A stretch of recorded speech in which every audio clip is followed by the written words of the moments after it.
एक बार एक छोटी सी बच्ची हाथ में मिट्टी की गुल्लक लेकर के भागती हुई एक दवाइयों की दुकान पर गई। वो काफी देर तक वहां पर खड़ी रही, लेकिन दुकानदार का ध्यान उसकी तरफ नहीं गया, क्योंकि और भी बहुत सारे लोग खड़े हुए थे।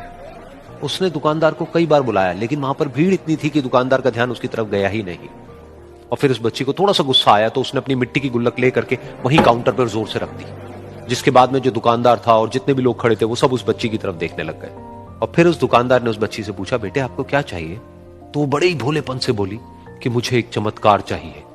ये सुनकर के दुकानदार को कुछ समझ नहीं आया, ना ही वहां पर जो लोग थे उनको कुछ समझ में आया, और सब उसकी तरफ देखने लग गए। फिर दुकानदार ने बोला, बेटे चमत्कार तो यहां पर नहीं मिलता है। तो बच्ची को लगा कि वो उससे झूठ बोल रहा है, तो बच्ची ने कहा कि मेरी गुल्लक में बहुत पैसे हैं, आप बताओ आपको कितने पैसे चाहिए, लेकिन मैं आज यहां से चमत्कार लेकर के ही जाऊंगी। तो वहीं काउंटर पे एक और आदमी खड़ा था, उसने उस बच्ची से पूछा कि बेटे क्यों चाहिए तुमको चमत्कार? तब उस बच्ची ने अपनी कहानी बताई कि अभी कुछ दिन पहले मेरे भाई के सर में बहुत तेज दर्द हुआ, तो मेरे पापा मम्मी उसको हॉस्पिटल ले गए। उसके बाद कई दिन तक मेरा भाई घर नहीं आया। तो मैंने कई बार अपने पापा से पूछा, लेकिन उन्होंने मुझे कुछ नहीं बताया। उन्होंने बार बार यही कहा कि वो आ जाएगा, वो कल आ जाएगा, वो कल आ जाएगा, लेकिन वो आ ही नहीं रहा था। तो मैंने देखा कि मम्मी रो रही है। अब पापा मम्मी को कह रहे थे कि उसकी दवाइयों के लिए और उसके इलाज के लिए जितने पैसे चाहिए उतने मेरे पास में नहीं है, अब उसको कोई चमत्कार ही बचा सकता है। तब मुझे लगा कि अगर मेरे पापा के पास में इतने पैसे नहीं भी हैं तो क्या हुआ, मेरे पास में तो है। तो मैंने जितने भी पैसे जोड़ रखे हैं वो सारे लेकर के मैं इस दवाई की दुकान पर आई। फिर उस आदमी ने उस बच्ची से पूछा, कितने पैसे हैं तुम्हारे पास में?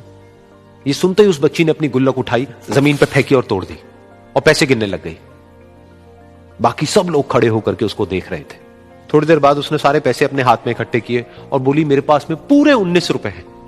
वो जो आदमी वहां पर खड़ा था वो थोड़ा सा मुस्कुराया और बोला कि अरे तुम्हारे पास में तो पूरे पैसे हैं, इतने का ही तो आता है चमत्कार। ये सुनकर के वो बच्ची बहुत खुश हो गई और बोली कि चलो मैं आपको अपने पापा से मिलवाती हूं। बाद में पता लगा कि वो आदमी कोई आम आदमी नहीं था, बल्कि एक बहुत बड़ा न्यूरोसर्जन था, और उसने सिर्फ 19 रुपए में उसके भाई की सर्जरी करी, और कुछ ही दिन बाद वो ठीक होकर के घर वापस आ गया। फिर कुछ दिन बाद वो बच्ची, उसका भाई, उसके पापा, उसकी मम्मी चारों एक साथ बैठे हुए थे और बात कर रहे थे। तो उसकी मम्मी ने उसके पापा से पूछा कि अब तो बता दो ये चमत्कार आपने किया कैसे? तो उन्होंने अपनी बेटी की तरफ देखा और बोले, ये चमत्कार मैंने नहीं, इसने किया है।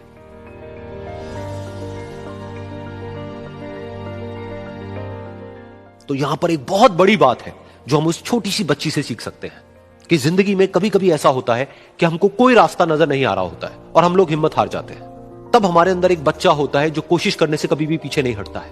वो हार मानने को तैयार नहीं होता है, क्योंकि उसको ना शब्द समझ नहीं आता है। वो बच्चा जिसके लिए कुछ भी नामुमकिन नहीं है, क्योंकि वो हर हाल में कोशिश करता ही रहता है।